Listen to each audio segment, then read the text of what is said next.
भारत की ब्रिक्स अध्यक्षता 2026 के तहत वाराणसी में आयोजित होने वाली दूसरी ब्रिक्स संस्कृति कार्य समूह की बैठक यानी कि कल्चर वर्किंग ग्रुप की बैठक सांस्कृतिक कूटनीति, रचनात्मक अर्थव्यवस्था और साथ ही साथ विरासत संरक्षण के क्षेत्र में भारत की बढ़ती वैश्विक भूमिका को बयां करती हैं, रेखांकित करती हैं। अब यह बैठक 4 और 5 जून को वाराणसी में होने वाली है, यानी कि ब्रिक्स कल्चर वर्किंग ग्रुप की दूसरी बैठक ये वाराणसी में होने जा रही है। पहले आपको बता दें कि वर्चुअल रूप से ये बैठक हुई थी और ये दूसरी बैठक है।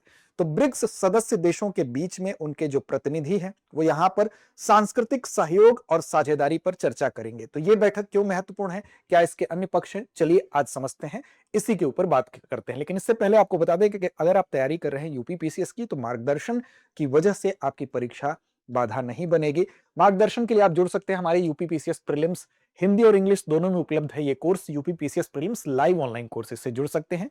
विस्तार से जानने के लिए आप कॉल कर सकते हैं 8750187501 पर। डिस्क्रिप्शन में आपको लिंक भी मिलेगा। 12 महीने तक इस कोर्स की वैलिडिटी है। तो ध्यान रहे, ये 6 महीने आपके लिए महत्वपूर्ण है। इस कोर्स के माध्यम से आप इस परीक्षा को क्रैक कर सकते हैं। तो खबर यही है कि 4 और 5 जून 2026 को वाराणसी में दूसरी ब्रिक्स की संस्कृति कार्य समूह यानी कि कल्चर वर्किंग ग्रुप की बैठक आयोजित होने वाली है। आप जान रहे हैं कि ब्रिक्स की थीम क्या है, तो थीम आप देख सकते हैं कि यहां पर ब्रिक्स की थीम दिखाई दे रही है, लचीलापन, नवाचार, सहयोग और सतत विकास के निर्माण पर आधारित है। अब ये बैठक भी इसी थीम पर काम करेगी, यानी कि building for resilience, innovation, cooperation and sustainability पर आधारित इस थीम के अंतर्गत ही यह बैठक भी कार्यरत होगी। अब इस बैठक की अगर बात करेंगे तो इस बैठक में क्या क्या प्रमुख बातें हैं, तो इस बैठक में जो प्रमुख चर्चा होगी वो किन बिंदुओं पर केंद्रित होगी। तो सबसे पहले हम बात करेंगे अगर चर्चा किस किस चीज पर केंद्रित होगी, तो पहली जो चर्चा होगी वो होगी रचनात्मक अर्थव्यवस्था। रचनात्मक अर्थव्यवस्था, रचनात्मक अर्थव्यवस्था का मतलब क्या हुआ, यानी कि ऐसी इकोनॉमी जो कि क्रिएटिव चीजों के माध्यम से जो बढ़ती है, मजबूत होती है। जैसे कि वो संस्कृति हो सकती है, आर्ट हो सकती है, क्रिएटिविटी हो सकती है। ठीक, तो रचनात्मक अर्थव्यवस्था और एआई की सांस्कृतिक और रचनात्मक उद्योग में क्या भूमिका है, इस पर पहली तो चर्चा होगी। दूसरा यह है कि सांस्कृतिक सांस्कृतिक जो विरासत है, दूसरी चर्चा का केंद्र क्या होगा, सांस्कृतिक विरासत और सांस्कृतिक संपत्ति की वापसी कैसे की जाए। ठीक, यानी कि दूसरी चर्चा का केंद्र क्या होगा, सांस्कृतिक विरासत और सांस्कृतिक संपत्ति। यानी कि अगर किसी देश की कोई सांस्कृतिक संपत्ति है तो उसको कैसे वापस लाया जाए, किसी अन्य देश में है तो दूसरा, इस पर भी चर्चा होगी। और तीसरी चर्चा का जो प्रमुख बिंदु है वो क्या है, तो वो ये है कि संस्कृति, जलवायु परिवर्तन और सतत विकास, इसके संबंध में चर्चा होगी। तो तीसरा जो है वो भी याद रखिएगा कि संस्कृति, साथ साथ जलवायु परिवर्तन और सतत विकास के ऊपर तीसरी चर्चा है। तो इन बिंदुओं पर यहां पर चर्चा होने की संभावना है, विचार विमर्श होने की संभावना है।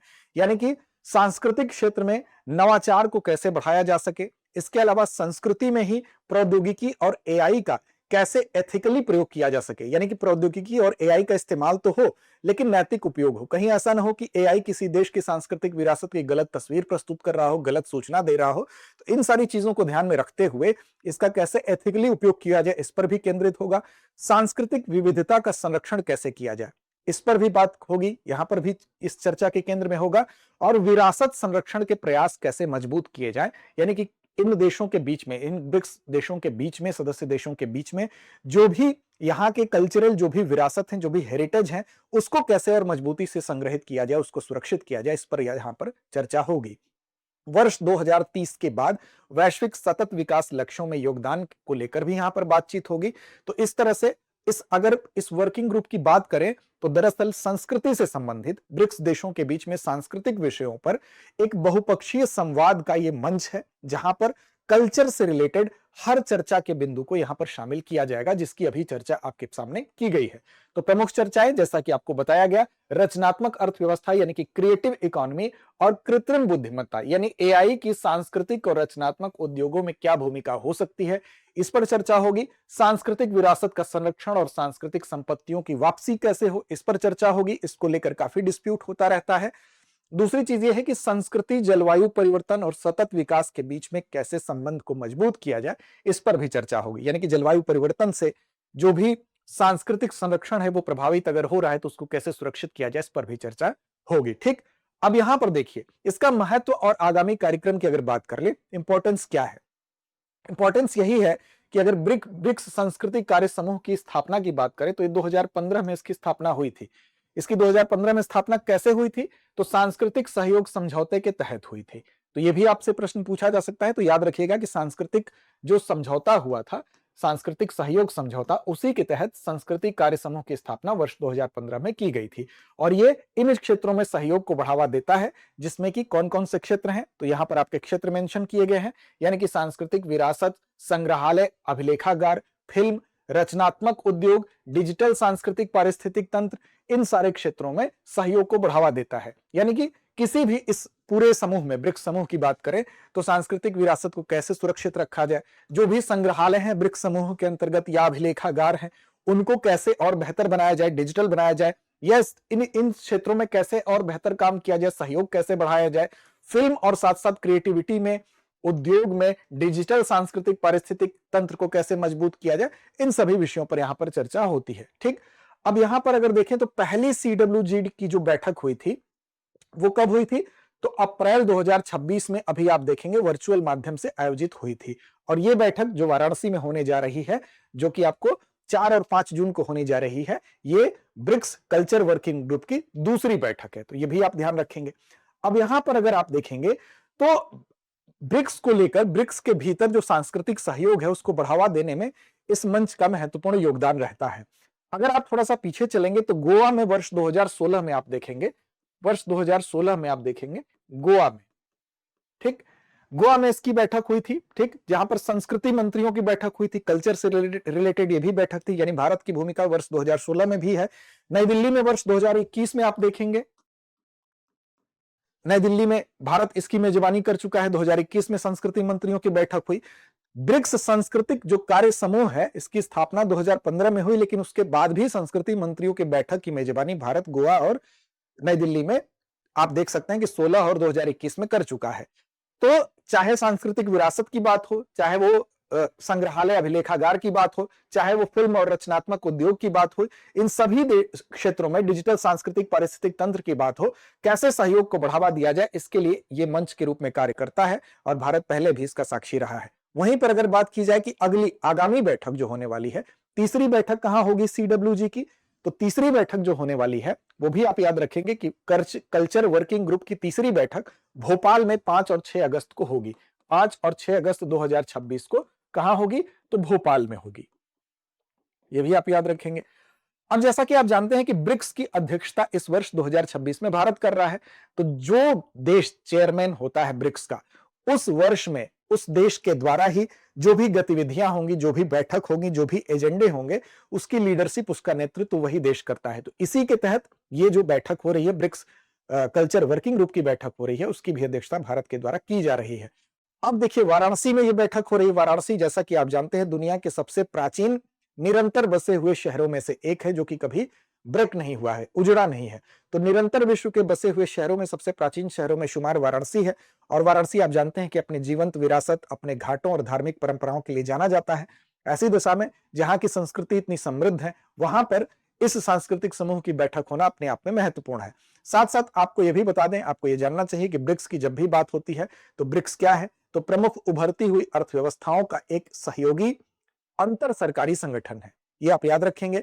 और ब्रिक शब्द का प्रयोग सबसे पहले जिम ओ'नील ने वर्ष 2001 में किया था, और 2006 में जो G8 की आउटरीच शिखर सम्मेलन हुआ था, उसमें इसकी औपचारिक रूप से शुरुआत हुई थी। फिर वर्ष 2009 में आप देखेंगे कि रूस के येकातेरिनबर्ग में इसका पहला, हम कह सकते हैं आधिकारिक रूप से जो सम्मेलन है, वो पहला 2009 में हुआ। फिर आप देखेंगे कि वर्ष 2010 में क्या हुआ, जो ब्रिक था, यानी कि ब्रिक में ब्राजील, रशिया, इंडिया और चाइना, इसमें एस जो जुड़ गया, ब्रिक्स जो हुआ, तो यानी कि साउथ अफ्रीका ऐड हुआ, वो वर्ष 2010 में ऐड हुआ था। और इसके बाद आप देखेंगे वर्ष 2024 में, जिसमें कि मिस्र, इथोपिया, ईरान और यूएई इसमें जुड़ जाते हैं। 2025 में इसमें इंडोनेशिया जुड़ जाता है। इस तरह के सदस्यों की संख्या बढ़कर 10 हो गई। और 2026 की, अगर 2025 के बाद की अगर बात करें तो इसमें सऊदी अरब ने भी इसकी सदस्यता स्वीकारी थी, लेकिन इसको औपचारिक रूप अभी सऊदी अरब के द्वारा नहीं दिया गया है। तो अभी हम सदस्य संख्या के लिहाज से कह सकते हैं कि 10 ही है, क्योंकि सऊदी अरब जब तक उसको औपचारिक रूप नहीं देता है तब तक उसको पूर्ण सदस्य के तौर पर नहीं माना जा सकता है। ब्रिक्स की इंपॉर्टेंस क्यों है?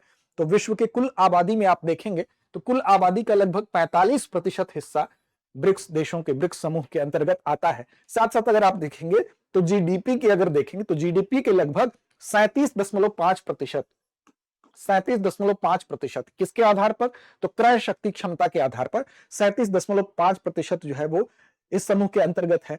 और इसमें अगर आप देखेंगे तो वर्ष 2014 में इसकी प्रमुख पहल के तौर पर आप न्यू डेवलपमेंट बैंक का नाम सुने होंगे। इसकी प्रमुख पहल के अंतर्गत वर्ष 2014 में न्यू डेवलपमेंट बैंक भी आपको दिखाई देता है। ठीक, तो इस तरह से आपको याद रखना है कि इसकी जो ब्रिक्स है, ब्रिक्स के जो बैठक होने वाली है, बेसिकली जो ब्रिक्स कल्चर वर्किंग ग्रुप की बैठक हो रही है, ये दूसरी बैठक वाराणसी में हो रही है, और तीसरी CWG की जो बैठक है वो भोपाल में 5-6 अगस्त को आयोजित होगी। तो ये कुछ प्रमुख तथ्य हैं जो आपको याद रखने हैं। तो ये सारे महत्व हैं। तो अगली बैठक 5-6 अगस्त 2026 को कहां होगी? भोपाल में।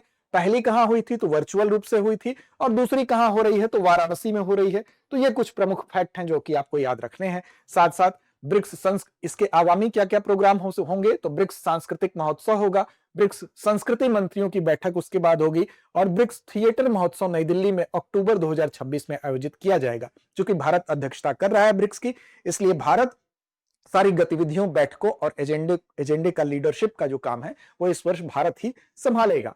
आगे बढ़ेंगे और बात करेंगे अभ्यास प्रश्न के बारे में, और इसकी जिम्मेदारी होगी आपके ऊपर। तीसरी ब्रिक्स कल्चर वर्किंग ग्रुप बैठक कब आयोजित होगी? विकल्प आपके सामने है। ए है 4 से 5 जुलाई 2025, बी है 4 से 5 जून 2026, सी है 5 से 6 अगस्त 2026, या डी है अक्टूबर 2026। तो इस प्रश्न का जवाब दीजिए कमेंट बॉक्स में। लड़ते रहिए, अपने लक्ष्य की ओर बढ़ते रहिए। साथ साथ चैनल को सब्सक्राइब नहीं किया है तो कर लीजिए।